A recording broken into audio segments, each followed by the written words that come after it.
Hello students. तो चलिए आज एक नया पाठ पढ़ते हैं और उस पाठ का नाम है कुल्लू का दशहरा।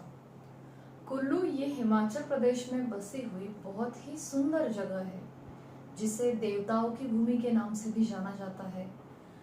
वहाँ की प्राकृतिक सुंदरता और हरियाली इन दोनों बातों की ओर आकर्षित होकर पर्यटक यहाँ खींचे चले आते हैं। तो यही जो कुल्लू जगह है ये वहाँ के रंग बिरंगी दशहरे के लिए मशहूर है। जैसे हमारे भारत देश में हर एक राज्य त्योहार मनाता है, हर राज्य का एक अपना त्योहार है जो बहुत जोर शोर से मनाया जाता है। जैसे महाराष्ट्र में गणेशोत्सव होता है, या फिर बंगाल में भी जो नवरात्रि पूजा होती है या फिर दशहरा होता है, उसका एक अलग मनाने का अपना तरीका है, एक संस्कृति है। बिल्कुल उसी तरह से कुल्लू में जो दशहरा मनाया जाता है वो एकदम रंग बिरंगी दशहरा मनाया जाता है। तो आज हम इस पाठ में पढ़ेंगे कि कुल्लू इस घाटी में, कुल्लू इस जगह पर जो कि विज नदी के किनारे स्थित है, इस स्थान पर मनाए जाने वाले दशहरे के बारे में।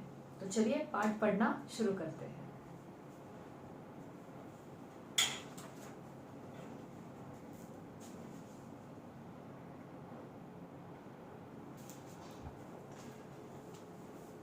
पाठ का नाम है कुल्लू का दशहरा।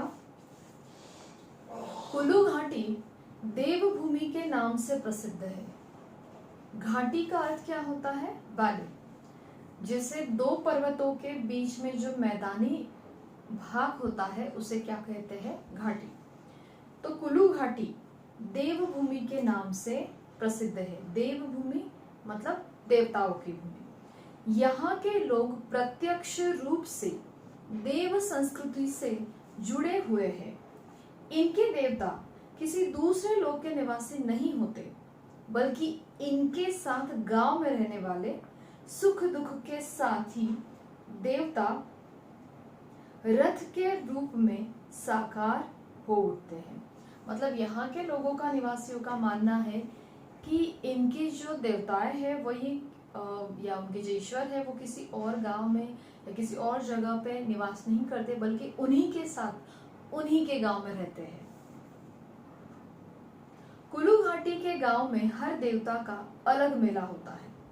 तो कुल्लू घाटी में जितने गांव बसे हैं तो वो गांव में, उस गांव में, कुल्लू घाटी के गांव में हर देवता का, हर जो उनके अलग अलग देवता वो मानते हैं, तो हर देवता का अलग मेला लगता है, जिसमें आसपास के गांवों के देवी देवता और लोग शामिल होते हैं। तो आसपास जो बसे हुए गांव है वहां के लोग भी इस मेले में शामिल होते हैं। वहां के देवी देवताएं भी आते हैं मेले में शामिल होने के लिए। ढोल, नगाड़ों, करताल, शहनाई इत्यादि वाद्य यंत्रों से यहाँ की वादियां झूम उठती है। तो जब ये मेला लगता है तो इन सारे वाद्यों का प्रयोग किया जाता है। ये वाद्य जोरों शोरों से बजते हैं और इन वाद्यों की आवाज से यहाँ की वादियां, यहाँ की घाटियां झूम उठती है खुशी से। अक्टूबर माह में ऐसा लगता है मानो कुल्लू के ऊंचे पर्वत शिखर, झरने, वादियां और रोहतांग की गोद से निकली हिम सरिता, विपाशा की लहरें सभी मस्ती में झूमने, गाने और नृत्य करने लगे हो।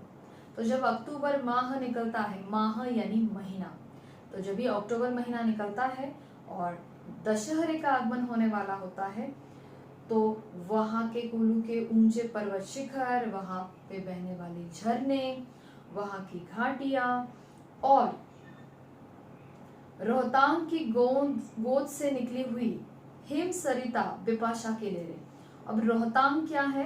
तो रोहतांग एक दर्रा है। ओके, तो दो पर्वतों के बीच में जो एक सैंकड़ा स्थान होता है उसे क्या कहते हैं? दर्रा। तो रोहतांग से निकली हुई एक हिम सरिता, विपाशा। हिम सरिता यानी बर्फ की नदी, बर्फीली नदी। ओके, तो ये जो बर्फ की नदी है, बर्फीली नदी है, उसका नाम क्या है? विपाशा। तो रोहतांग की गोद से निकली हुई विपाशा, हिम सरिता विपाशा यानी बर्फीली नदी विपाशा की लहरें, सभी मस्ती में झूमने लगते हैं, गाने लगते हैं और नृत्य करने लगते हैं, ऐसा लगता है। ठीक है, तो पर्वत, पहाड़, नदी सब खुश होते हैं, झरने, वादियां झूम रहे हैं, खुशी में गा रहे हैं, नृत्य कर रहे हैं, ऐसा महसूस होता है। कौन से महीने में? अक्टूबर महीने में। जिस ओर देखो पालकी में सज धज कर देवता और बाजे गाजे के साथ परंपरागत वेशभूषा में सजे हुए स्त्री पुरुष दिखाई देते हैं। तो कहीं पे भी जाओ आप, हर जिस ओर देखो पालकी में सजे हुए, पालकी तो सभी को पता होगी, जो जिस पर भगवान या देवता जो है बिठाए जाते हैं, तो उस पालकी में सज धज कर देवता, और वो भी बहुत सारे वाद्यों के आवाज के साथ, परंपरागत वेशभूषा, परंपरागत मतलब जो हमारी एक कल्चरल वेशभूषा होती है, जो हमारा पहनावा होता है, उसमें सजे हुए स्त्री पुरुष दिखाई देते हैं।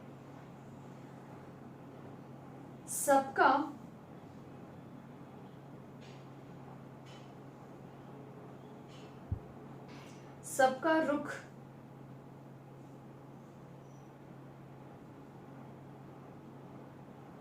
तराई में बसे समतल मैदान ढालपुर की ओर होता है। सबका रुख यानी सबकी मुद्रा, यानी सब जा रहे हैं कौन सी दिशा में, तो वो रुख, वो दिशा कौन सी ओर होती है? तो तराई में बसे समतल मैदान ढालपुर की ओर होता है। तराई क्या होता है? तराई मतलब समतल, जो मैदानी भूमि, नीची भूमि होती है मैदानी, वो, तो उस समतल मैदान ढालपुर की ओर होता है। कुल्लू का यह दशहरा लोगों और देवताओं की मिलन स्थली है। कुल्लू के ये दशहरे की खासियत क्या है? तो इसमें देवता और लोग, इनका मिलन हो जाता है, एक दूसरे से मिलते हैं। भीड़ में उपस्थित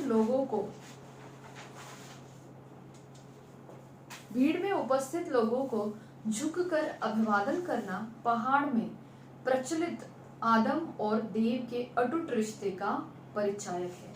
तो वहां पर भीड़ में उपस्थित लोगों का झुककर, एक दूसरे को झुककर अभिवादन करना, प्रणाम करना, इस प्रकार से झुककर, इसे पहाड़ में प्रचलित आदम और देव के अटूट रिश्ते का परिचय है, जिससे पता चलता है कि देव और आदम, आदि मानव इंसान, उनके बीच में एक अटूट रिश्ता है।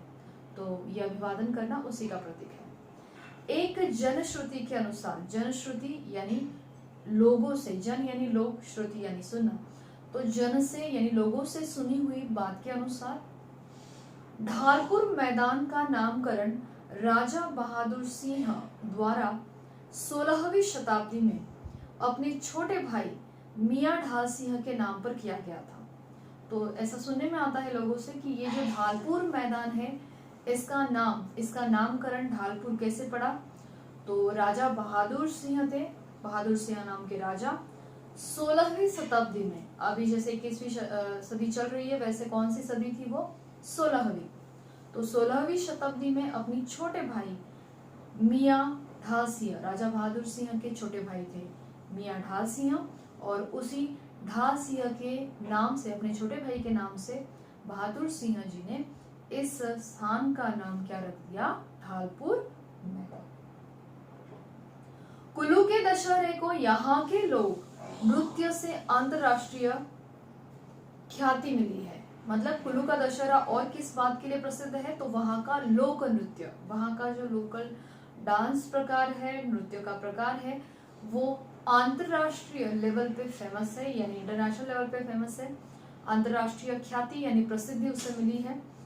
आज भी दशहरे को लोक नृत्य उत्सव के रूप में जाना जाता है। तो ये जो कुल्लू का दशहरा है, ये किस लिए जाना जाता है? लोक नृत्य उत्सव, क्योंकि इस दशहरे के दिनों में, माहौल में, सभी लोग अपना लोक नृत्य जो है वहाँ का लोकल वो करते हैं। तो दशहरा किस नाम से जाना जाता है? अंडरलाइन करना है, लोक नृत्य उत्सव। लोक नृत्य यहाँ की माटी के कण कण में समाया है। तो यहाँ का जो लोक नृत्य है वो यहाँ के मिट्टी के कण कण में समाया हुआ है, यहाँ के जनमानस के रगों में पनपा है। तो यहाँ के जो लोग हैं रहने वाले, उनके रगों में यानी नसों में पनपा है मतलब पला बड़ा है, फला फूला है। तो उनको ये सिखाना नहीं पड़ता है, जैसे इनके अंदर इनबॉर्न ही वो नसों में वो नृत्य भाव का लोक नृत्य बसा हुआ है, तो वही फलता फूलता है उनके रसों में। जहां भी नजर जाती है लोग अपनी परंपरागत वेशभूषा में वाद्य यंत्रों की लय पर एक दूसरे की बाहों में बाहें डाले झूमते गाते नजर आते हैं। तो वहां की खासियत ही यही है, लोक नृत्य। तो जहां भी आप देखो हर जगह पे लोग अपना जो परंपरागत पहनावा है वो पहनकर वाद्य यंत्रों की लय पर, उसकी धुन पर एक दूसरे के हाथों में हाथ डाले, बाहों में बाहें डाले, झूमते गाते नृत्य करते नजर आते हैं। कहीं लोग मस्ती में झूमते हैं तो कहीं देवता के रथ को नचाया जाता है। कहीं लोग खुद मस्ती में झूम रहे हैं, नाच रहे हैं, तो कभी देवता के रथ को नचाया जाता है। पूरे ढालपुर मैदान में जगह जगह गड़े तंबुओं में देवता के साथ आए लोग ठहरते हैं। तो ये जो पूरा ढालपुर मैदान है वो सब इन्हीं लोगों से भरा हुआ रहता है, और जगह जगह छोटे छोटे तंबू होते हैं, हर तंबू में देवता और उस देवता के साथ आए हुए लोग होते हैं। एक सप्ताह तक लोग नृत्य का आनंद लेते हैं, पूरे एक सप्ताह तक ये सेलिब्रेशन होता है दशहरे का, जैसे नवरात्रि होती है वैसे, और फिर लोग पूरे एक सप्ताह तक नृत्य का आनंद भी लेते हैं। कुल्लू का दशहरा, तो ये तो हो गया कुल्लू के यहाँ किस प्रकार से लोग नृत्य के लोक नृत्य के शौकीन हैं और किस प्रकार से वाद्य यंत्रों की लय पर वे आनंद उठाते हैं। और साथ ही साथ हमने इसमें ये भी पढ़ा कि इसका ढालपुर मैदान जो है इसका नामकरण कैसे हुआ है। अब आगे पढ़ते हैं कि व्यापारिक दृष्टि से क्या महत्व है इस दशहरे का। कुल्लू का दशहरा व्यापारिक दृष्टि से बहुत ही महत्वपूर्ण रहा है। व्यापारिक दृष्टि यानी बिजनेस करने के पॉइंट ऑफ व्यू से या कमाने के लिए। प्राचीन काल से ही यह मेला अंतरराष्ट्रीय मंडी के रूप में विख्यात रहा है। मतलब बहुत पुराने समय से, प्राचीन काल यानी बहुत पुराने समय से ये जो मेला है ना, ये अंतरराष्ट्रीय मंडी में, अंतरराष्ट्रीय यानी इंटरनेशनल मार्केट में ही विख्यात रहा है, यानी प्रसिद्ध रहा है। ऐसा माना जाता है कि दशहरे को व्यापारिक रंग राजा मानसिंह ने दिया। तो मानसिंह नाम के राजा वहां होके गए और उन्होंने इस दशहरे को व्यापारिक रंग दिया, यानी थोड़ा कमाने का या बिजनेस का, लेन देन का या खरीदारी या बिक्री करने का एक रंग दे दिया। 17वीं शताब्दी में कई पर्वतों को लांघ कर व्यापारी चीन, रूस, लद्दाख, तिब्बत, समरकंद, लाहौल स्पीति से दशहरे में व्यापार करने आते थे। तो 17वीं शताब्दी में इतने सारे दूसरे देशों से लोग वहां व्यापार करने आते थे। तो कौन कौन से देशों से, कौन कौन से स्थानों से लोग आते थे, अंडरलाइन करो। चीन, रूस, लद्दाख, तिब्बत, समरकंद और लाहौल स्पीति। उस समय ऊन और घोड़ों का व्यापार होता था। तो उस 17वीं शताब्दी में किसका व्यापार होता था, खरीदारी बिक्री किसकी ज्यादा होती थी, ऊन और घोड़े, ओके, उनकी बिक्री ज्यादा होती थी। ऊन यानी वुल, ठीक है। अच्छी नस्ल के घोड़े ऊंचे दामों पर बिकते थे। नस्ल यानी जाति, तो जो अच्छी जाति के घोड़े होते हैं वे बहुत ऊंचे दाम पर, महंगे दाम पर बिकते थे। आज भी यहाँ लाखों का व्यापार होता है, आज भी यहाँ पे लाखों का व्यापार होता है दशहरे के दिनों में। पशु मेले भी लगते हैं, प्राणियों के मेले भी लगते हैं, जैसे पालतू जानवर होते हैं उनके मेले लगते हैं, गाय बैल वगैरह। देश के अन्य भागों में विजयदशमी के समाप्त होने के बाद कुल्लू का दशहरा शुरू होता है। देश के बाकी भागों में जब विजयादशमी खत्म होती है तब कुल्लू का दशहरा शुरू होता है। अश्विन शुक्ल दशमी से शुरू होकर यह मेला एक सप्ताह बाद पूर्णिमा को समाप्त होता है। मतलब ये मेला कितने दिनों तक चलता है, पूरे एक हफ्ते तक। अश्विन शुक्ल दशमी से शुरू होता है और पूर्णिमा को समाप्त होता है। कहा जाता है कि यह राम की शक्ति पूजा का उत्सव है। क्योंकि शक्ति के वरदान से ही राम रावण को परास्त करने में सफल हुए थे। तो ये किसका उत्सव माना जाता है? शक्ति का, क्योंकि उस शक्ति का वरदान था, इसीलिए प्रभु श्री राम ने रावण को परास्त कर दिया था। परास्त यानी पराजित। ऐसी मान्यता है कि इस उत्सव में शास्त्रीय पद्धति का समावेश होता है। तो जो शास्त्रीय पद्धति है उसका समावेश इस मेले में, इस उत्सव में होता है। अच्छा, अब आगे हम पढ़ेंगे कि इस मेले से संबंधित एक घटना जो लोगों से सुनने को मिलती है। एक रोचक घटना की चर्चा यहाँ के जनमानस में आज भी होती है। जनमानस यानी लोगों में, रोचक यानी इंटरेस्टिंग। तो एक बहुत ही इंटरेस्टिंग स्टोरी यहाँ पे सुनने को मिलती है, घटना सुनने को मिलती है, जिसकी चर्चा आज भी लोगों में होती है। कहा जाता है कि 17वीं शताब्दी में राजा जगत सिंह का साम्राज्य था। किसका साम्राज्य था? राजा जगत सिंह का। एक बार किसी ने उनसे दुर्गा दत्त नामक गरीब ब्राह्मण की झूठी शिकायत की। तो कौन से राजा थे तभी? राजा जगत सिंह। और राजा जगत सिंह से किसी ने दुर्गा दत्त नाम के गरीब ब्राह्मण की शिकायत की, झूठी शिकायत कर दी कि उसके पास एक पथा सच्चे मोती है। एक पथा मतलब लगभग 1 किलो मोती यानी पर्ल्स, ओके, जो असली मोती होते हैं वे। तो किसी ने कंप्लेंट की, शिकायत की कि ये जो गरीब ब्राह्मण है दुर्गा दत्त नाम का, इसके पास 1 किलो लगभग मोती है, असली मोती। मोती की बात सुनकर राजा चौंक गया कि यह तो राज्य लक्ष्मी है। राजा को क्या लगा कि ये तो राज्य लक्ष्मी है, यानी ये जो मोती है ये राज्य का धन है, उसे राजकोष में होना चाहिए, यानी राजा के खजाने में उन मोतियों को होना चाहिए। ब्राह्मण के घर मोतियों का क्या काम? जो ब्राह्मण है उसे मोतियों की क्या जरूरत है और उसका क्या काम है? मोतियों का उसके घर पे क्या काम है? तो वो कहाँ होने चाहिए? राजा के खजाने में। राजा ने अपने आदमी भेजकर ब्राह्मण से मोती लाने के लिए कहा। तो राजा ने अपने आदमी उस ब्राह्मण के घर पे, दुर्गा दत्त नाम के ब्राह्मण के घर पे भेज दिए मोती लाने के लिए। उस समय राजा मणिकर्ण की यात्रा पर जा रहा था। मणिकर्ण जो स्थान है वहां पर राजा जा रहे थे। गरीब ब्राह्मण के पास मोती नहीं थे, फिर भी उसने राजा को कहलवा भेजा कि जब महाराज वापस लौटेंगे तब मोती मिल जाएंगे। गरीब ब्राह्मण के पास कोई मोती नहीं थे, लेकिन वो डर गया और उसने क्या संदेश भेजा कि जब महाराज मणिकर्ण से वापस लौटेंगे तब उन्हें मोती मिल जाएंगे। राजा के लौटने पर ब्राह्मण ने पूरे परिवार को घर में बंद कर दिया। तो राजा चले गए, उस यात्रा पर वापस आए, लेकिन जब राजा लौटे तो उस गरीब दुर्गादत्त ब्राह्मण को उसे जवाब देना था।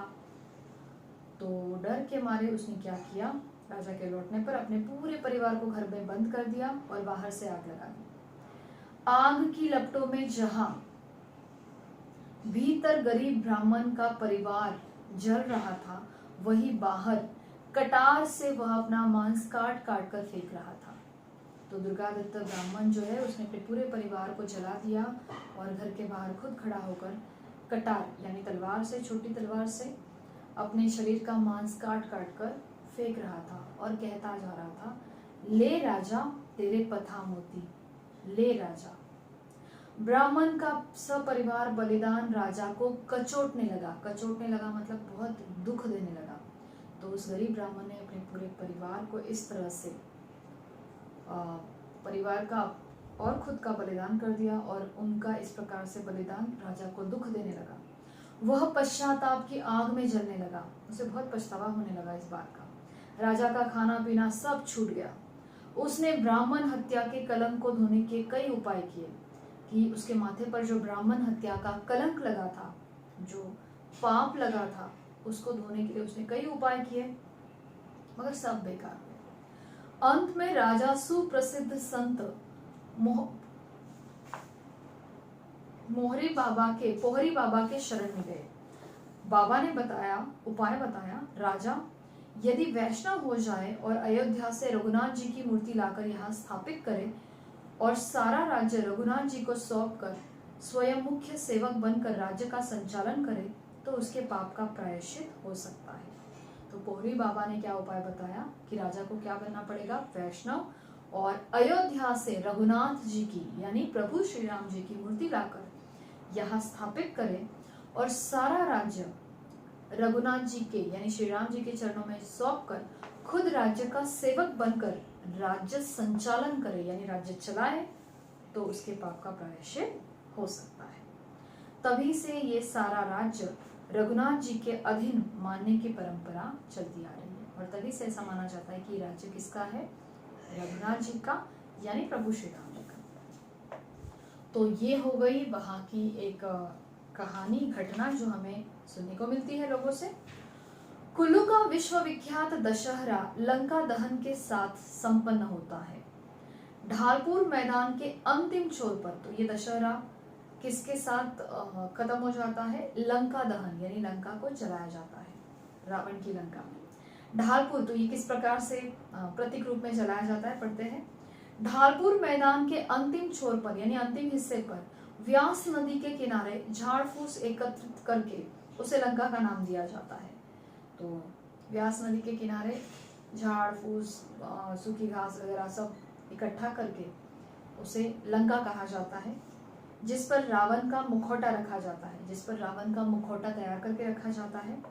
यहाँ पर रावण से युद्ध का अभिनय किया जाता है, झूठ मूठ का युद्ध भी किया जाता है। तीर मारने के साथ ही रावण और लंका को आग लगा दी जाती है। इसी दौरान देवी हिडिंबा की पूजा होती है और इसी दौरान किसकी पूजा होती है, हिडिंबा देवी की। तो ये देवी का नाम है। दहकती हुई ज्वाला के बीच जो व्यक्ति रावण के सिर को उठाकर लाता है उसे पुरस्कृत किया जाता है। तो इतनी बड़ी दहकती हुई जलती हुई प्रचंड ज्वाला में से जो व्यक्ति उस ज्वाला में से रावण का मुखौटा उठाकर ले आता है उसे पुरस्कार दिया जाता है, पुरस्कृत किया जाता है। इसके साथ ही रथ यात्रा होती है और इसके साथ ही रथ यात्रा भी होती है। सीता जी की मूर्ति लाकर अब रघुनाथ जी के साथ रख दी जाती है लंका दहन के बाद, मानो उसे रघुनाथ जी लंका से छुड़ा कर लाए हो। तो सीता जी की मूर्ति अब रघुनाथ जी के साथ रखी जाती है, जैसे कि अभी लंका दहन हो गया और रघुनाथ जी सीता जी को वापस लेकर छुड़ा कर लाए हैं। और इस तरह से 7 दिन तक हर्षोल्लास से, हर्ष यानी खुशी, उल्लास यानी उत्साह से, तो खुशी और उत्साह के साथ गीत संगीत और नृत्य के साथ कुल्लू का दशहरा संपन्न होता है। ठीक है, तो हमने पढ़ा कि किस प्रकार से कुल्लू का दशहरा मनाया जाता है और इतना सुंदर वर्णन पढ़ने के बाद हमारी भी इच्छा होती है कि एक बार तो जरूर इस दशहरे को हम भी इस दशहरे का आनंद उठाएं, राइट। अच्छा, कुल्लू जो है वो और एक नाम से फेमस है और उसका नाम है सिल्वर वैली। ठीक है, तो कुल्लू कौन से नाम से प्रसिद्ध है, सिल्वर वैली। अभी प्रश्न देखते हैं पाठ में। कुल्लू घाटी देवभूमि के नाम से प्रसिद्ध है, सही या गलत, सही। कुल्लू का दशहरा विजय उत्सव है, गलत। ब्राह्मण के पास स्वर्ण मुद्रा होने की शिकायत राजा से की गई, सही। राजा संत पोहरी बाबा की शरण में गए, सही। लंका दहन के दौरान हिडिंबा देवी की पूजा होती है, सही। कुल्लू घाटी के लोग किस संस्कृति से जुड़े हैं, राजनैतिक, पारिवारिक संस्कृति, सामाजिक या देव संस्कृति। कुल्लू के दशहरे को किस रूप में मनाया जाता है, लोक संगीत, लोक नाट्य, लोकगीत या लोक नृत्य, लोक नृत्य। राजा मानसिंह ने कुल्लू के दशहरे में क्या योगदान दिया, औद्योगिक गतिविधियां, साहित्यिक गतिविधियां, शैक्षिक गतिविधियां या फिर व्यापारिक गतिविधियां।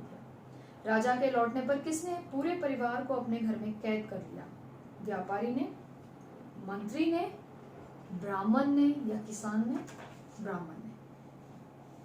ठीक है, तो इसके छोटे छोटे प्रश्न हमने पढ़ लिए हैं। अब लघुत्तरीय और दीर्घोत्तरीय प्रश्न जो है ये आप सभी नोट्स में से पढ़ोगे या फिर अपने पाठ में से आप आंसर्स मार्क कर सकते हैं और साथ ही साथ आपको इस पाठ के शब्दार्थ भी अच्छे से लर्न करने हैं।